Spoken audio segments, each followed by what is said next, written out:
So welcome to the session on engineering and innovation and how's engineering and innovation helping water. I am Supratik Guha. I'm a professor here at the Institute for Molecular Engineering. I'm also director of the Nanoscience and Technology Division at Argonne. So as I was thinking about this workshop this morning, I realized that water pulls from the engineering and science disciplines in a manner that is so broad that it is unprecedented in many ways. It pulls from the traditional areas of mechanical and civil engineering, from nanotechnology, chemistry, material science, data communications, big data, and even this sort of emerging field of the overlap or nexus between engineering and the social sciences or experimental economics. And we're kind of seeing one of the consequences at this meeting, the diversity of characters attending this meeting. So this can be quite exciting, but it can also be quite challenging because it requires a level of multidisciplinarity and system-level thinking, and that's one of the things that the Institute for Molecular Engineering here is trying to establish and do as well.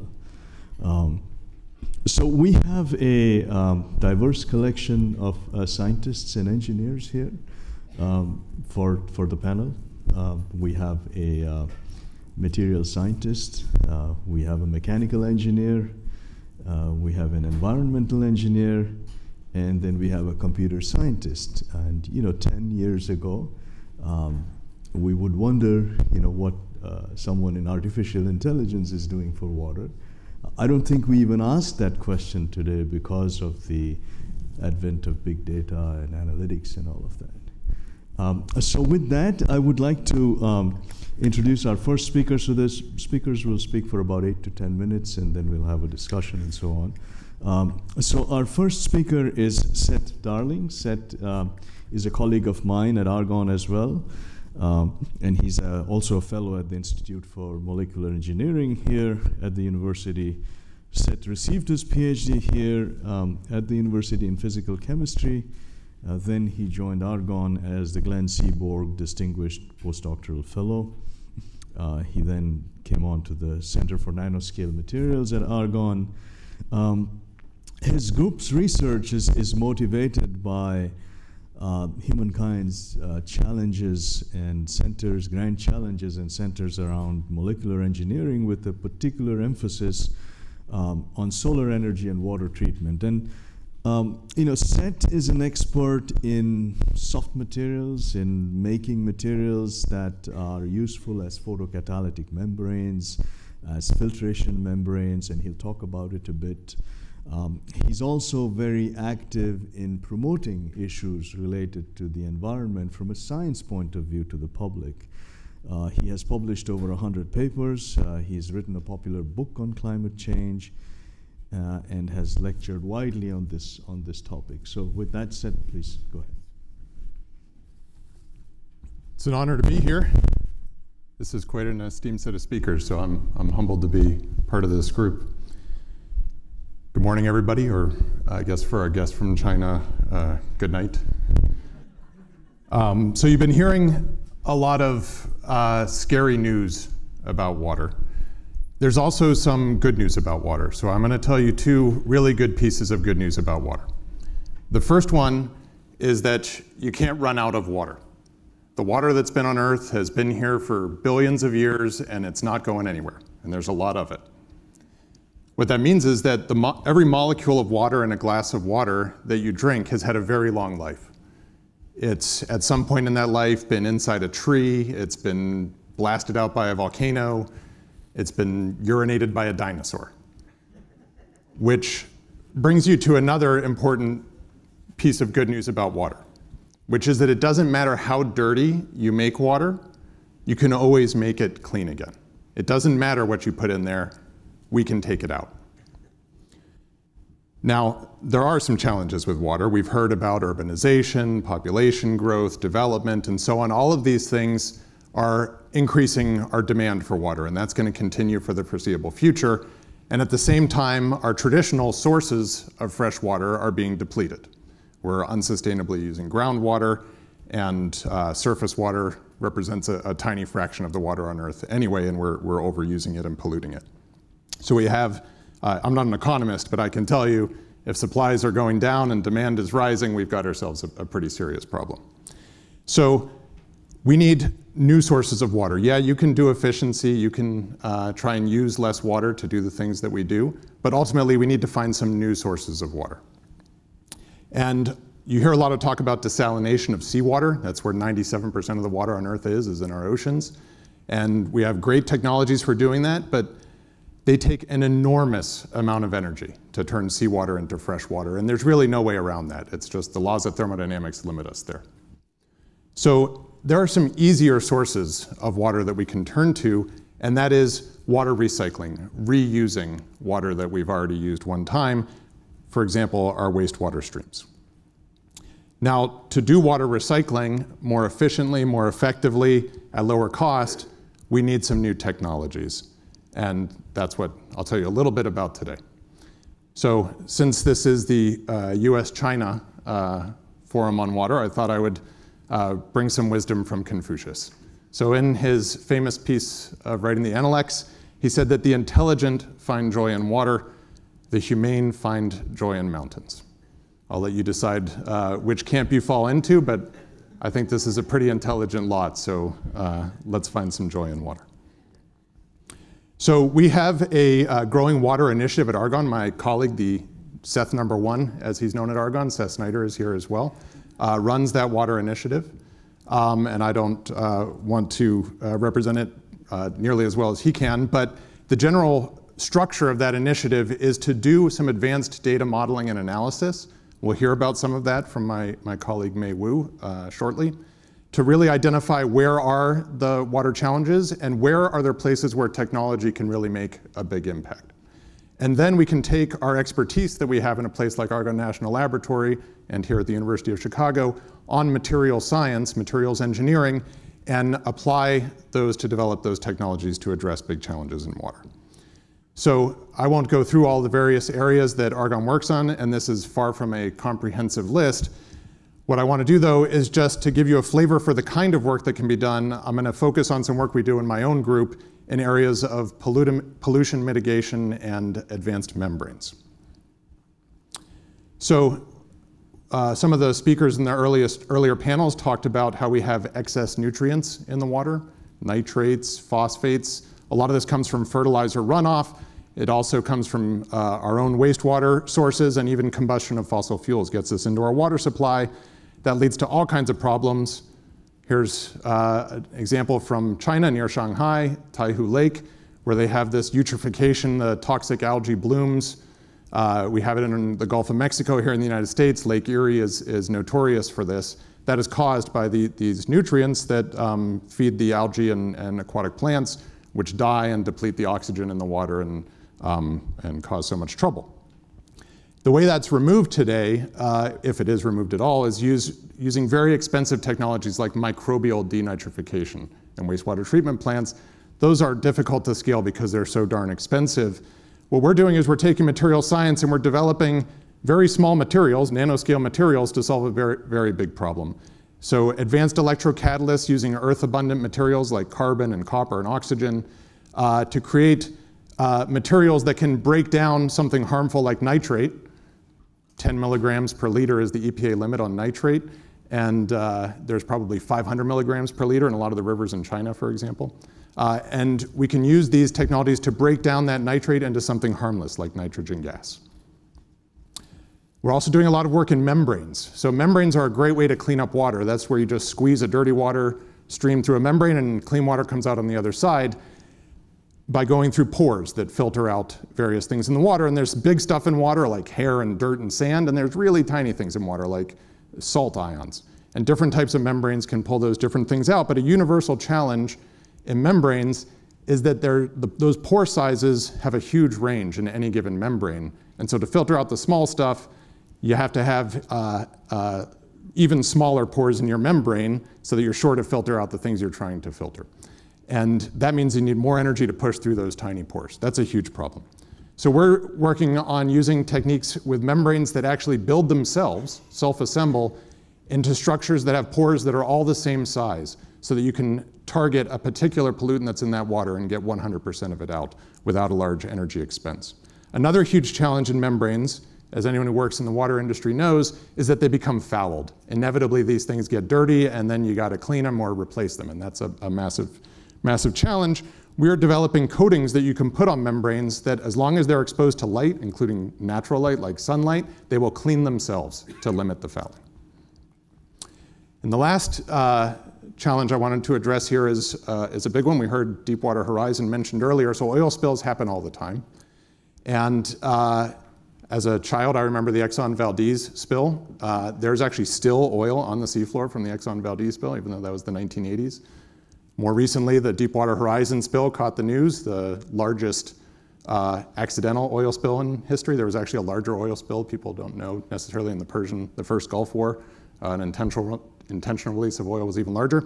These things wreak ecological havoc. And the way they're dealt with today is you skim the oil off the surface, or you burn it, or you dump chemical dispersants on it, and then you hope the problem's solved. But of course it's not. All of those have huge challenges associated with them. So we're developing a material science solution to address this. And if these guys can play my video, we heard about the sponge city earlier.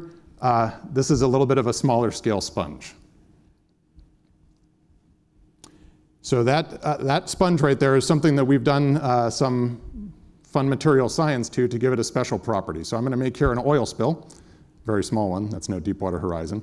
The oil is dyed blue just so you can see it a little more easily. And you can see what this sponge can do. It, with high selectivity and high capacity, pulls out oil from water. And what's really cool is that you can recover that oil. There's value in that material.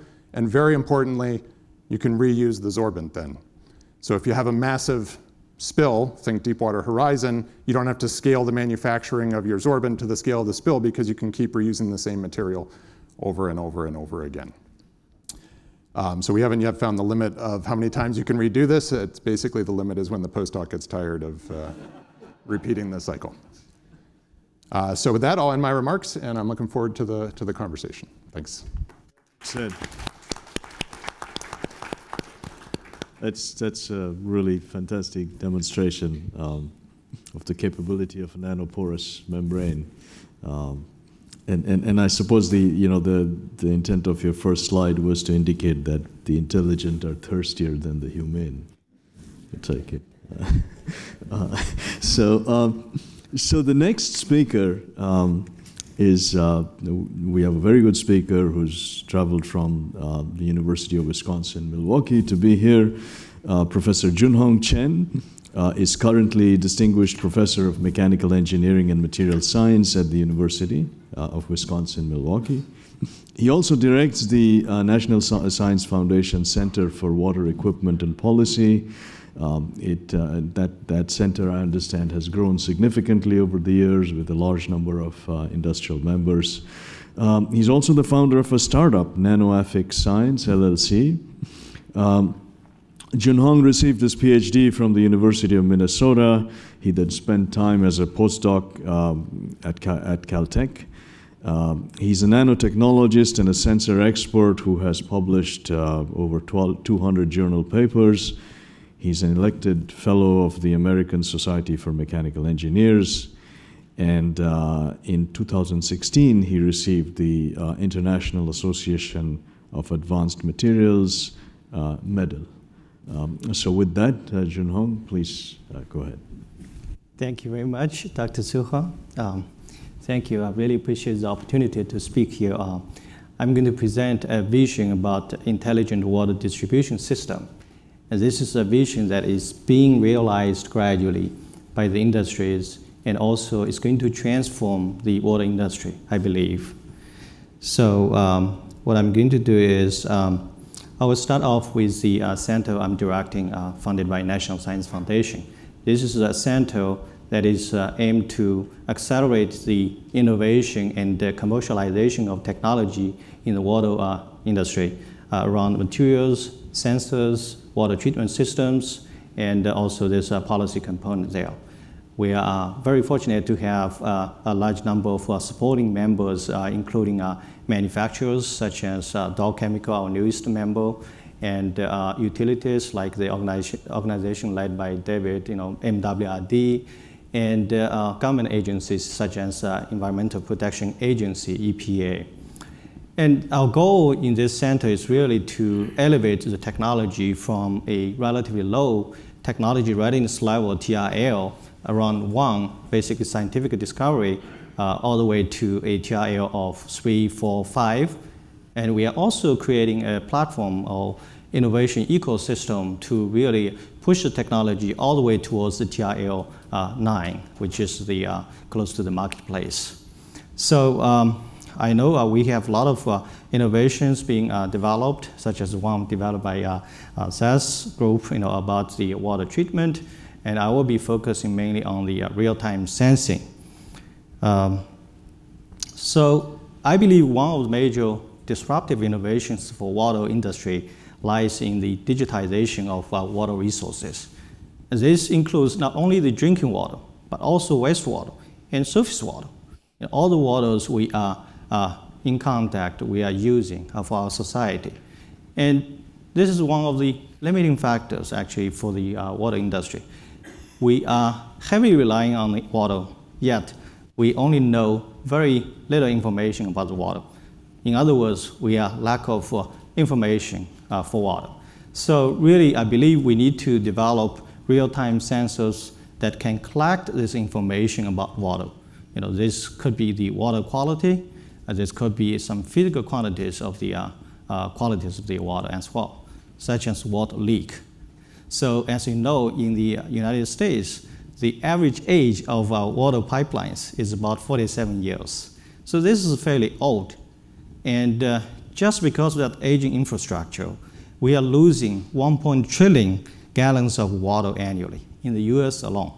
This is a huge number. These are the water that is even before arriving at the user end, right? We already wasted this water. So that also gives us a really exciting opportunity to put together the next generation of water infrastructures, because there's timing, right? So we need to replace some of the aging pipelines anyway. For example, because of the Flint water crisis, the lead contamination, we are going to replace those pipelines containing lead anyway.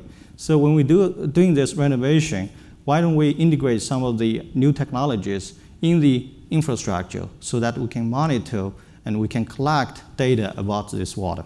So that's really the opportunity that lies in.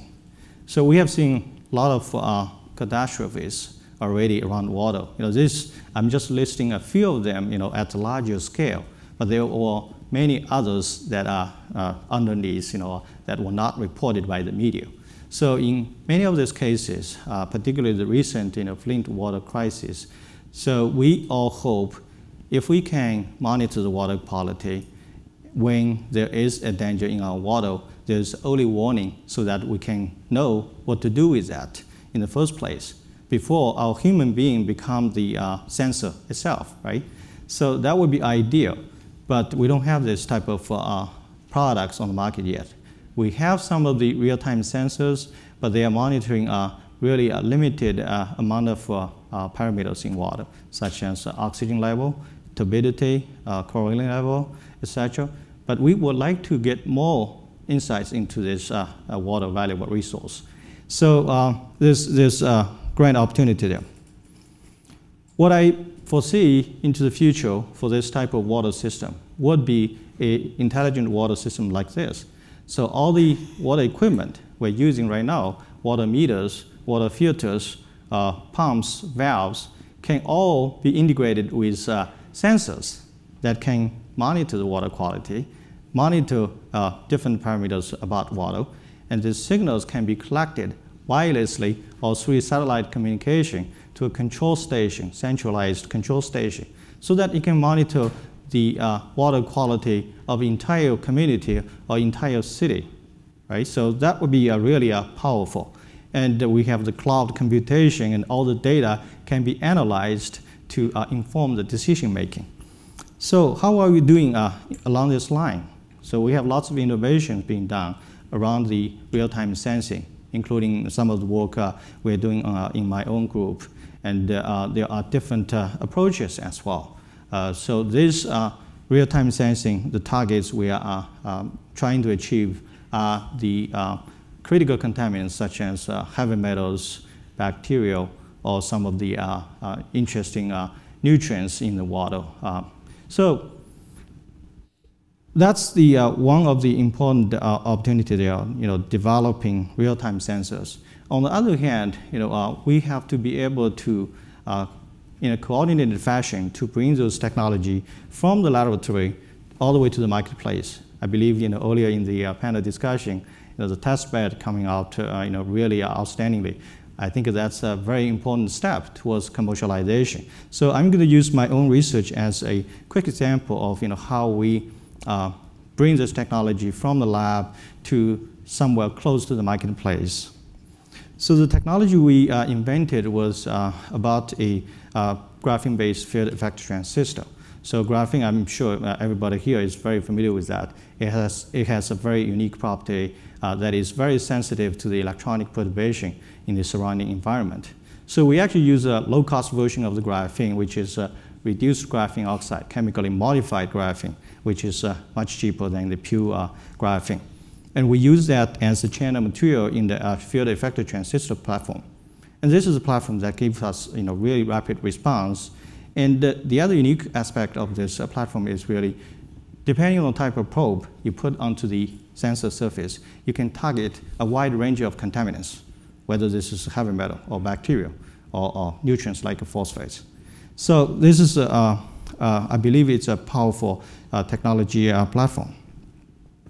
We have showed in the lab this platform can be used for detection of, for example, lead ions in the water. What you see is vertical axis is the current signal as a function of time. When you add more lead into the water, you can see the current increases. So as a function of the concentration. So that is a mechanism for us to figure out how much of the concentration of lead in the water. And you can see its response is very rapid. So that's actually the work done in our IUCRC. We proved the application of this technology for water sensing, and now we are partnering with a number of companies to prototype this technology. Some of them you recognize, A.O. Smith is a water heater and a water purifier company. Badger Meter is a water meter company, and Baker Manufacturing is a water filter and water pump company. And there's also NanoEffects, my startup company, which is focusing on sensor manufacturing. Because the traditional companies I just mentioned, they don't have capability for the sensor manufacturing. So they wanted to add such a capability. So we put together a team to really prototype this technology. Includes the one-time testing, handheld device for lead ions, just like the glucose testing at home. And the other is the continuous sensor chip that can be integrated into numerous water equipment.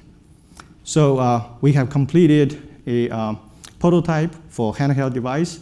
I hope we can introduce this product into the marketplace in the near future. So this allows you to do your tap water quality testing right in your kitchen, and it gives you the results instantaneously.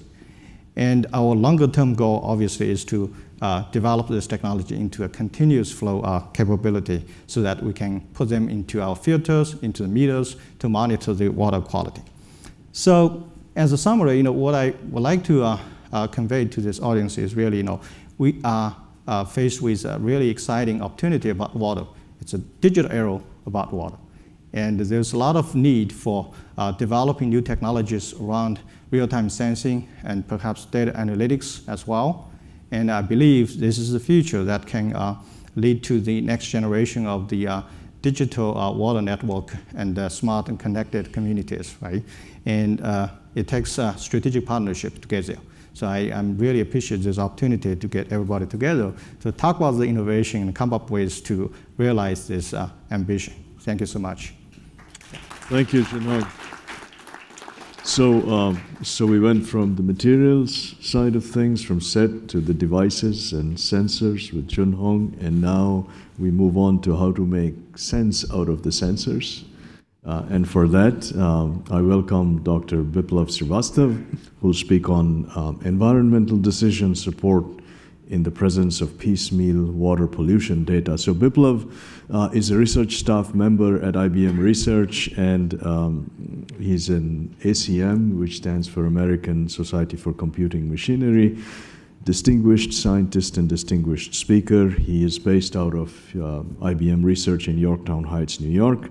He's a computer scientist whose research deals with enabling people to make rational decisions despite real-world complexities of poor data, changing goals, and limited resources.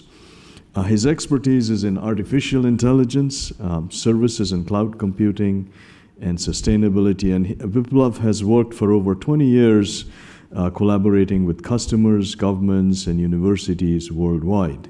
Okay. He has many, many publications, patents.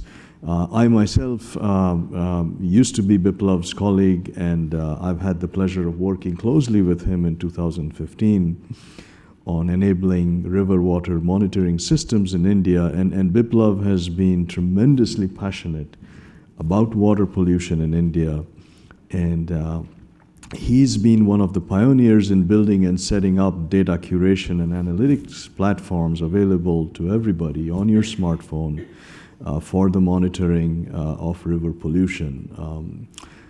Biplav received his PhD in computer science from Arizona State in 2000. He joined IBM, spent many years in IBM India, and a few months back returned to the US to the Watson Research Group in Yorktown Heights. So Biplav, please go ahead. Thank you, everyone. I guess, okay. So this work has to be in collaboration with a lot of people, right? And so I am acknowledging all the help I got within IBM and all the partners. So the theme is we all take decisions, right? The data may be there, the data may not be there, but we will take decisions. And the analogy I will keep referring to in my brief talk is to traffic. We take traffic decisions, we don't have perfect information, but we take traffic decisions. Similarly, we take water decisions. Now, how do I enable people, give them the choices so that they can take rational decisions? Okay, rational means you're not wasting water. Okay, so whenever you are seeing wastage, that's one indication that you're not taking a rational decision. Okay, and along with this, I'm going to give example of two assets we built. One is Ganga Watch, it's a mobile app to know about water information on a river, okay, and I'll talk more about it. And Blue Water, which is a general framework on which more data can be uploaded and the whole thing can seamlessly work.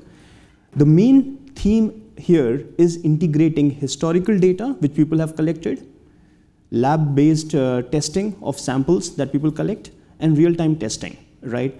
So we have all this data, but we are not using them productively.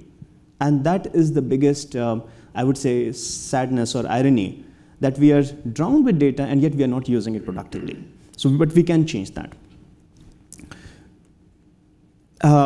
So I will quickly jump over what we can and we cannot do, something about our teams. It's interdisciplinary. So the context I'm going to use is India, and you can relate to China and other places also. I'll talk about that later. So here is a typical view of a river, and I'm talking about the Ganga Basin as perspective.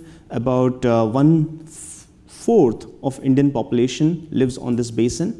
Okay, so you are talking about roughly the population of the US on this basin. Okay, so so what are people doing? They are actually interacting with the river. They are taking a dip, and maybe they are boating.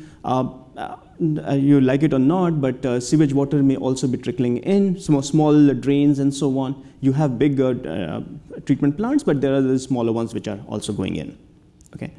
Now, what happens to all this water information, right? And there has been a long history of water data being collected. So you have people going and taking samples, they have done their lab tests, and then they are reporting that data. So that has been traditionally happening 20 years, 30 years, right?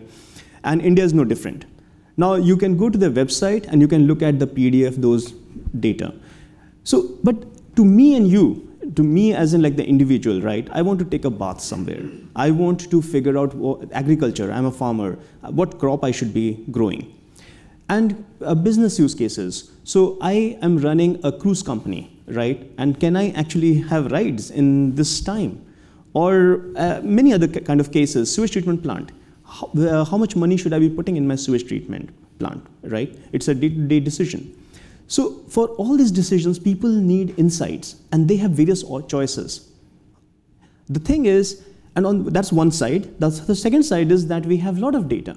We have quantitative data, maybe of 30 years that I was referring to you to. There are 35 pollutant parameters, which by various equivalent of EPA, they have said that that's possible. There are safe limits, and everything is out there. And yet, people are not taking seamless decisions. So can we do something about it? So that's the key thing. Can we make people take decisions with the current data, and can we improve data collection processes? Okay? And so given this current state, I will also take a step back and talk about what is happening in the water area.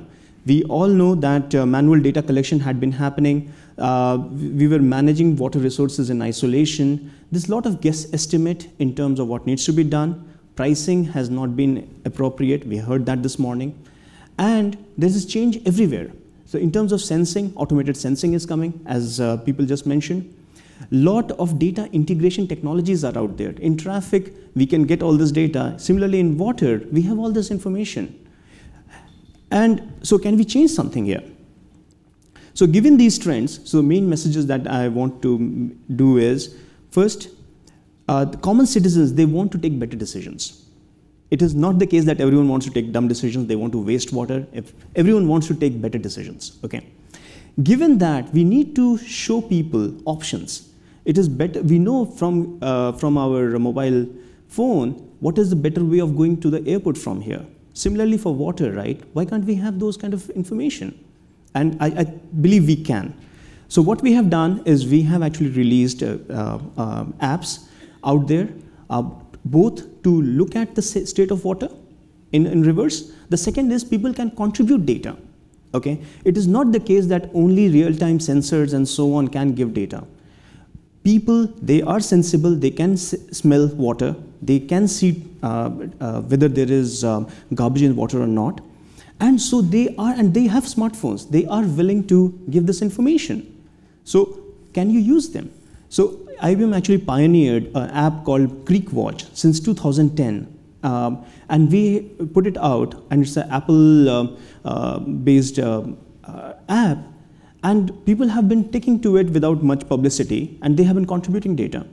In our experiments, we released another version, Android version, in the Indian setting, and we have used it in our experiments. So people can actually use that.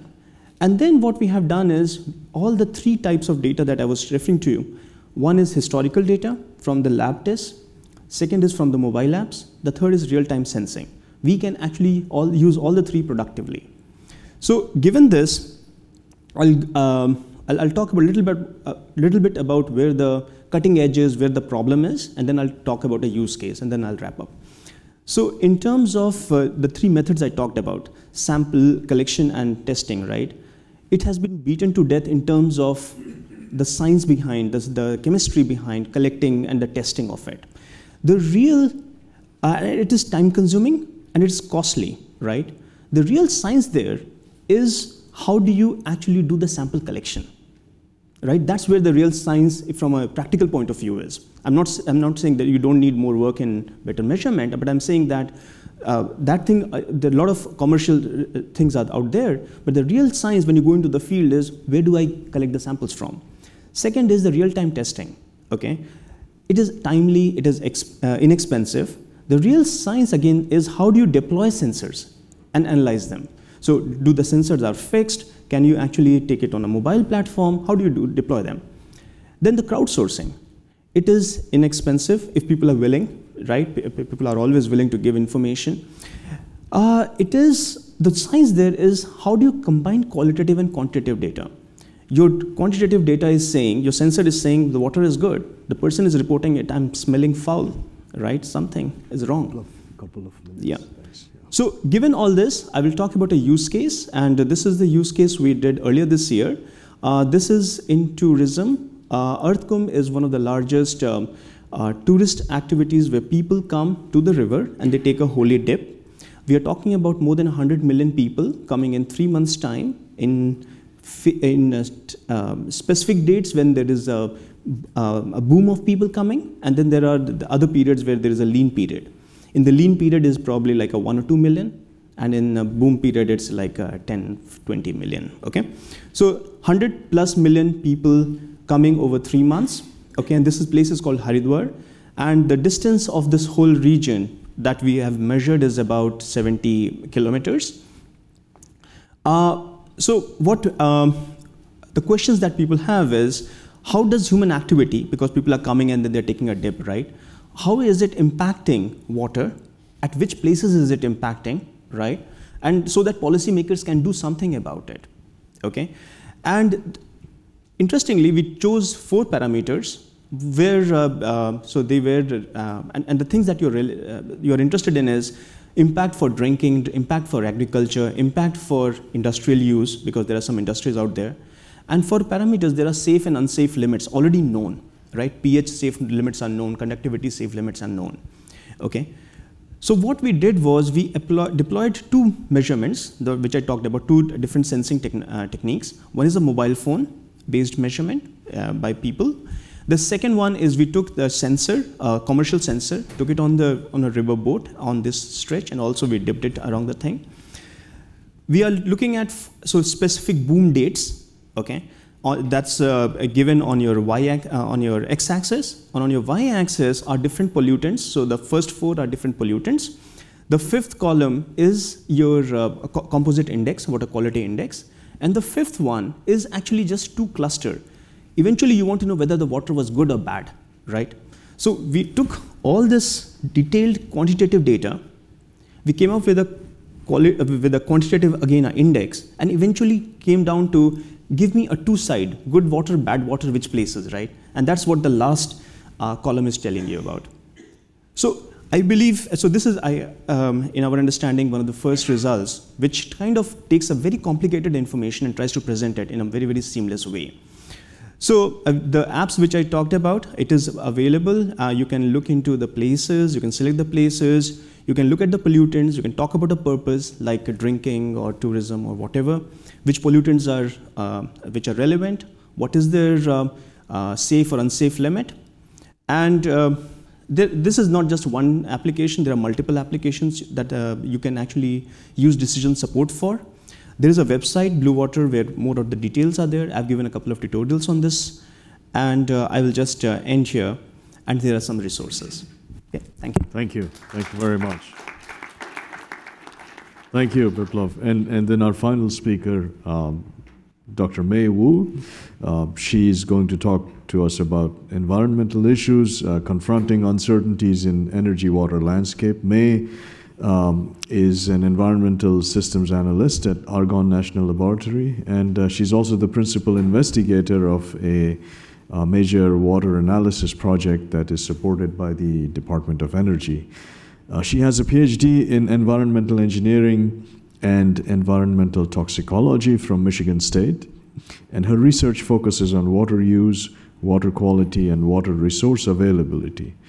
Dr. Wu is the principal author of a spatial explicit online model called the Water Analysis Tool for Energy Resources. And this tool develops the water footprint of biofuels in the United States with geospatial and time-tagged resolution to help decision-making support. And Dr. Wu also chairs the Future Risk Technical Committee at the American Water Resources Association in the US. She has a diverse background that goes all the way from engineering and microbiology to biofouling, controlling cooling systems, wastewater treatment, online monitoring, and bio-induced corrosion and fermentation. So with that, Dr. Wu, please go ahead. Thanks. Thank you for the introduction. First, I'd like to thank the University of Chicago and IME for this invitation. This is a great event. And I really enjoyed several sections, previous section, and include this section. Let me start with this chart. We talk about technologies, previous speaker, data, how to use big data, sensor. And my focus is mostly on the assessment. What's the impact of the water use? Look at future scenarios. What's the impact on water resource availability? What's the impact on water quality? How much we use in the energy production to address energy, water access. Actually now it's energy, food, water nexus all together. In this chart, as you can see that on the right is the technology and its impact on water quality. What are the factors we need to consider? Water quality, water use. On the left, the pie, the freshwater availability and the land use. Of course, on top of that, climate. And water, it's very hard to separate from these factors: land, climate, production, even human behavior, economics. You know, previous speaker also said it's a very complex issue. And what our approach is look at geospatial explicit water analysis to develop models, tools, and to quantify those impacts. On the bottom, the chart, I'm sorry. On the bottom chart on the left, you can see these are the water resource. I put the wastewater as alternative resource there. Watershed scale, or more globally hydrologic cycle. On the right, you see the blocks, that's the supply chain, production, energy production. I put one example is the biofuel production process. What our analysis is try to tie these regional factors, climate, hydrology, to the production supply chain, manufacturing, all together. That's another way people can say that that's the life cycle approach, or say, yeah, this is the one way. So we will be able to evaluate, identify different management approach, different technologies that could increase water use efficiency and protect the water resources. Identify different scenarios. Now, every agencies, USDA and EIA, DOE, or project a future 20 years, 30 years production scenario. And under this kind of scenario, what water use will be? What is the demand? And what's the impact on the regional base? Let's take a look at it. A few examples. This is the irrigation technology and management example. On the top left chart shows irrigation water withdrawal. And you see the bars. The bar represent water withdrawal in 10 USDA regions, R1 to R10. That's the region, USDA region. We are in region 5. Midwest, region 5 to 7, I circle there. Water use, irrigation water use is relatively small. And region 9 and 10 is in the West. 10 is California. That tell you if you want, that this is the irrigation water withdrawal for the 3 years, spent 10 from 1998 to 2008 to produce corn. That's the situation. And on the right, upper right, the two pie chart shows about a 10 years span. The technology, 20 years span. Technology difference for irrigation. And the light blue, green color is the so-called flood irrigation. That's basically really wasting water. It just pour water into the flood. And then small pie chart is a more advanced technology, dripping technology, pivot technology. These are more controlled irrigation. That's on the left, in 1979, you see the majority is flooding. And then by 1998, it reduced to 50% the flooding, and increase the blue portion is the pivot irrigation sprinkler system. That's most irrigation in Midwest use this kind of system. So by shifting this technology, we do save a lot of water. On the bottom bar chart, the red line shows population increase. And the blue bar, the top blue bar is the water use, total water withdrawal. And see in the early year, you see a parallel, increased population, increased water withdrawal. And by 1980, this pattern shift changed. Population still increased, but the total water withdrawal almost flat and decreased a little bit. Why? Mostly it contributes, the most significant factor is the water management. Irrigation is the key. And the bottom left bar, the pie chart shows on water withdrawal, we spent like 50% on power and irrigation. So that's the main water withdrawal. And on the production, this is another example, shows increased system integration and efficient plant design, and how is that impact water use. And let's take a look at the bottom bar, left bottom bar chart. That's this is corn belt, so I choose the corn dry mill water use to produce a gallon of biofuel as an example. You see from 1998 to 2010, the water use dropped from 5.8 to 2.7, almost 50% down. Why? Because the older plant started retiring, new plant is much better integrated. Steam integration is much well done, and more efficient equipment is put on in place. So that's the situation. Electricity, definitely want to mention that. On the top bar chart shows the cooling water withdrawal per kilowatt hour generated through different cooling system and different fuel source. Just want to point out, and the once-through cooling system, they use most of the water, withdraw most of the water. Once they withdraw this water, although may not be consumed, but it's not available to local community.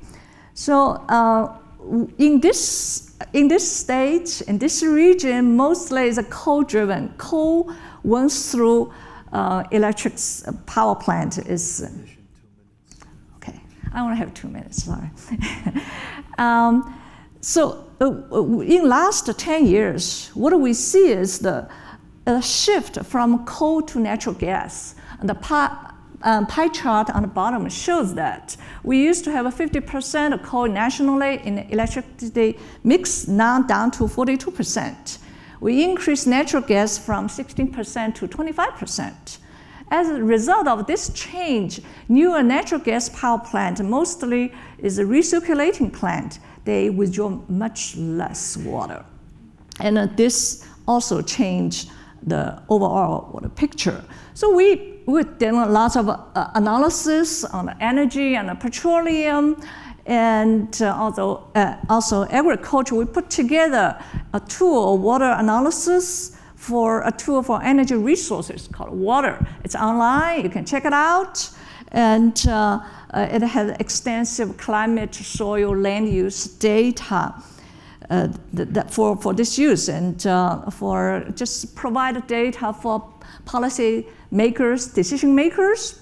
And just briefly put surface and groundwater consumption to drive a passenger car for a mile. And these are different fuel. If you use it in different region, these are the data. And cellulosic ethanol basically is very similar to water use, similar to the petroleum gasoline. On the bottom left, it shows water consumed to produce a gallon of biofuel in a scenario projected by Department of Energy. That's by 2030. 920 million dry tons of feedstock is available, mostly cellulosic. So what how much water will be needed. If you look at individual, each bar chart bar shows individual feedstock derived biofuel. But since we increased more on cellulosics, decreased corn and soybean-based biofuel, the overall, in this scenario, overall water use is around 10 gallons per gallon. That's the red line, compared to petroleum oil, the yellowish dotted line there. You can check it out. Finally, this is the impact on water resource availability, and we put one scenario into a country-based United States to look at what's the impact, how much water we need to irrigate to grow these crops, feedstocks for biofuel production, and in terms of the percent of the rainwater we received every year. And in the background, the yellow to orange color shows the water preparation that from the rainwater, that from 0 to 14%. You can definitely see the hot spots. It's in some area in the middle. Actually, it's kind of an overlap with the Ogallala Aquifer. You can see that area, because the climate, soil condition, irrigation is really needed. I think that's about, oh yeah, this one, talk about the urban reclaiming water use. This is another potential resource for us for energy production, and power plant, cooling tower already started using that. Irrigation, agriculture in the West already started. And we look at it, on the top left is the current municipal reclaiming water use and what's available. The blank is available, and the orange is already used. And on the bottom, we did a test, an example, a scenario, look at the water if we want to grow algae in the southern west, 17 states, with the pond algae system. And what we found out, interesting enough, that if we grow algae, that yellow dot shows potential land area climate condition suitable for grow algae, and the blue dot shows the municipal wastewater, reclaiming water, potentially available to supply these algae. Did you see the difference? We need an infrastructure to transport wastewater. So that's another problem. That's about it. Thank you. Thank you. Thank you, May. So I had a question for each of you, just very short, like 2-line answer, 3-line answer maybe. If you were to pick one area in water that needs a disruptive innovation through technology or science, what would you choose? Why don't we start with you, Seth? Yeah, thanks. All right, I got 3 lines. You can go a little bit more than 3 lines. It's okay. So I mentioned seawater desalination as a very mature technology, and there are fantastic, efficient ways of doing that are as efficient as they can be. But that's just not good enough, because the amount of energy required to get seawater to freshwater is just too big. There are all kinds of sources of water that currently we don't view as a source of water because there's something in that water that we don't want, saline aquifers or wastewater streams or so on. Turning those into so-called fit-for-use water, cleaning them up to the need that's required, whether it's drinking water or irrigation or an industrial use or whatever. There just are not good, efficient technologies to do that like there are for seawater desalination, and I would say that space is really where there's a massive need, and in fact the Department of Energy I think we'll soon be investing heavily into that space. So I think that's mostly a sort of filtration approach, filtration aided with fields or something else? You need treatment trains. You need, I think you need a modular strategy. So you have a given water's not one thing, right? So every source is different. It has a different combination of pollutants at different concentrations, and every need is different. Again, for drinking, industrial use and different industrial uses and so on. So you have to look at the source and the end use, and then put together a modular treatment train to get you from where you what you're starting with to what you need in the end. So I don't think there is one, membranes is not the only answer. That is one of the modular pieces that you need. Okay. Junhong? Yeah, I'm not going to change my mind. It's real-time sensing. We need to have sensors. Yeah, we need to have sensors to collect all this information about the water. Whether this is for drinking water, we need to understand its water quality. And for wastewater, we need to know what is coming out of our wastewater treatment plant, and then we can suit them for different uses, like what Seth was mentioning. Well, if this is a high enough quality, this may go to the drinking water. If this is a medium quality, this may be good to our daily life use. If it's low quality, that can be used for flush our toilet. So we need to have sensors to be able to monitor and quantify those qualities. Okay. What would you like to sense? Like, what would be your top 2 or 3 choices? What parameter? Yeah, for the drinking water, what I heard from the industry is the heavy metals, obviously, and then the bacteria, which is more challenging for bacteria because the EPA threshold for drinking water, for example, with the E. coli bacteria, it's only 1 bacteria in 100 milliliter water. That's really, it's almost nothing. So it's very difficult to detect. And because of the nature of the bacteria distribution, unlike heavy metal ions, which is, in many cases is soluble, now the bacteria distribution can be random. So if you collect a sample of 100 milliliter water, the bacteria can be anywhere within this volume, right? There's only 1. So in order to catch that 1, right, that is difficult. Right. So for wastewater, obviously, there are other, depending on the application, there are other targets to sense. Okay, thanks. Biplav? Yeah, so I will say there are 2 things which I would like to see changed, and both of them have to deal with awareness. So when 2 people meet, right, they talk about traffic, but they never talk about water. Okay, so I would want, for example, water labeling. You see a water and you can say it's fit for drinking, it's fit for swimming, it's fit for whatever, right?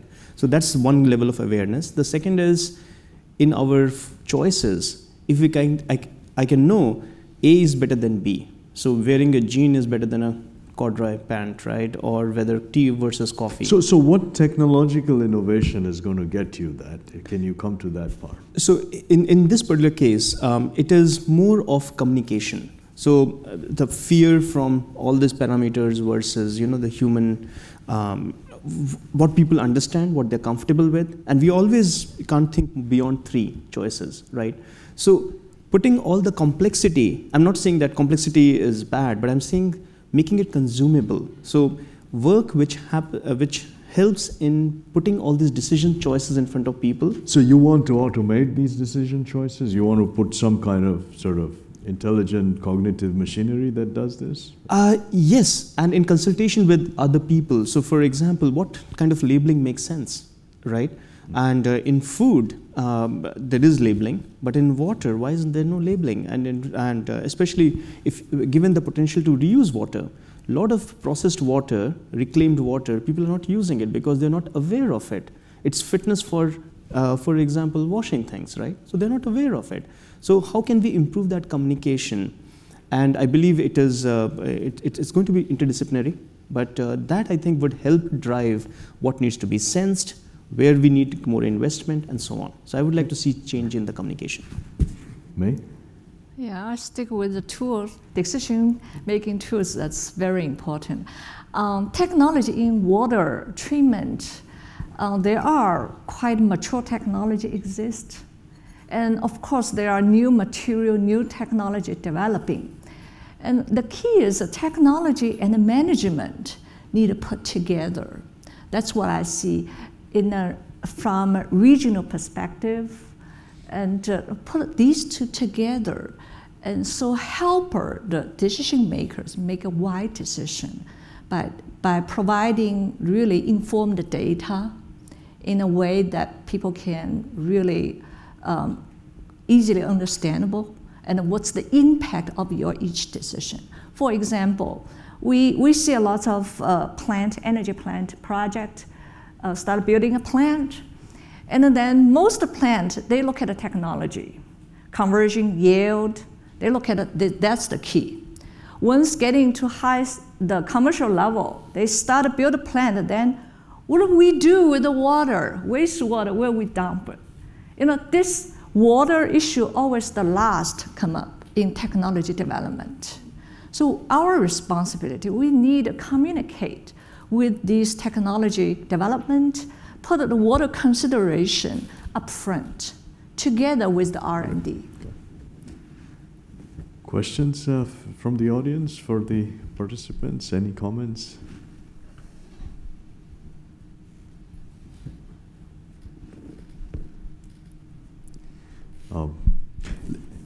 Let me go back to the issue of sensors, and you're very passionate about sensing. What's your take about the issue of cost? You know, sensors are expensive today.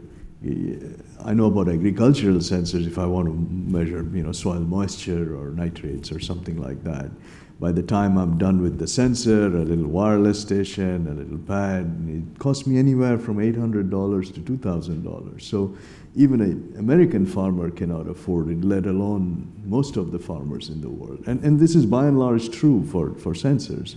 What's your take on it, and what can be done to fix that? Yeah, you are absolutely right. You know, the cost is a very important consideration of new sensing technologies. You know, we had a lot of conversations with the industries. That's probably among the first things they told us, how much, you know, it will cost.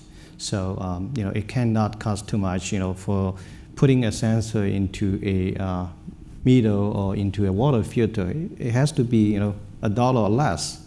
So that's really creates a lot of challenge in terms of the science innovation, because we not only need to choose a material that is cost effective, but also the manufacturing process, how to put together a sensor at a larger scale, and you can manage that cost to that level. So that is you know, I think you know, we need to look at both material choice as well as the manufacturing cost.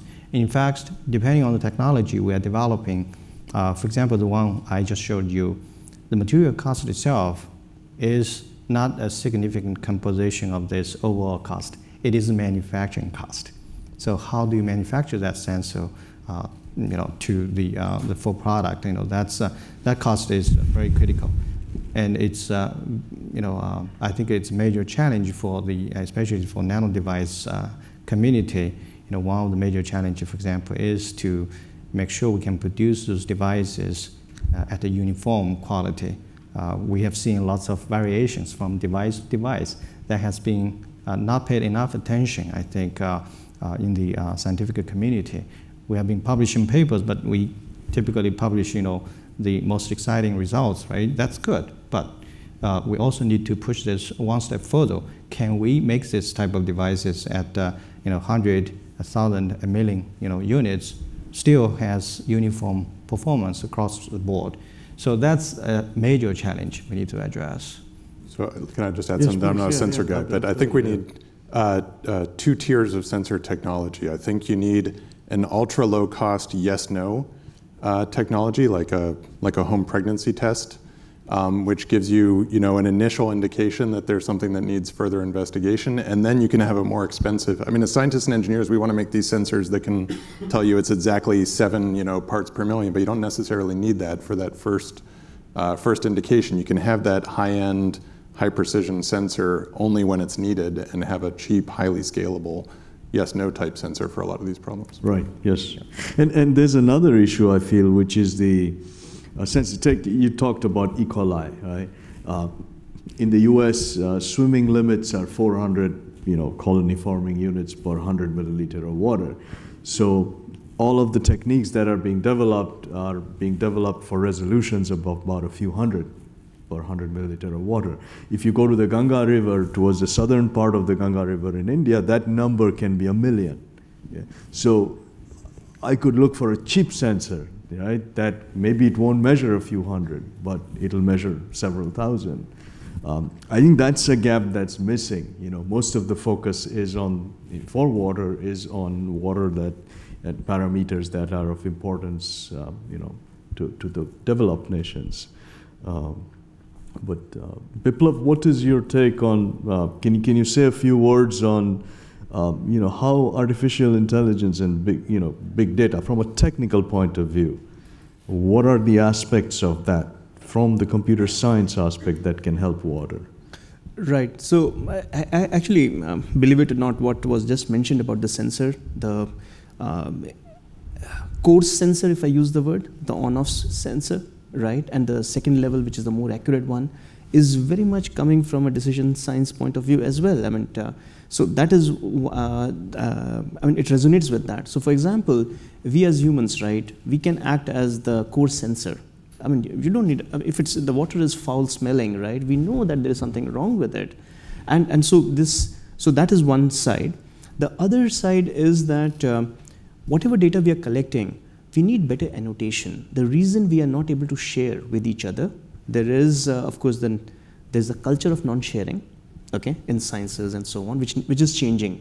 Open data is a big movement, and being in Chicago is one of the bigger open data kind of centers. You can pretty much get data about the city at data.gov in Chicago. Not too much of water data, but for others you can get. So water data is there, but we need a culture of sharing. The other thing is the annotations.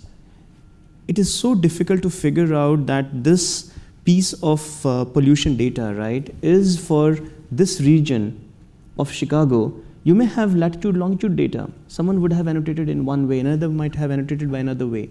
So from just a usage point of view, right, it is important that people annotate properly, and there is a need for standards. So traffic is the same problem, and in other areas, public health data, right? So annotation is actually the bottleneck for good consumption of data. So that becomes a more computer scientist AI point of view, but I think the annotation is important. But even from the sensing point of view, the two-level cost, if I can say, cost-sensitive sensing, and how do you deploy and all that, I think that very much resonates with this. Okay. I think our time is run up, as Novia has indicated there. So with that, thank you very much.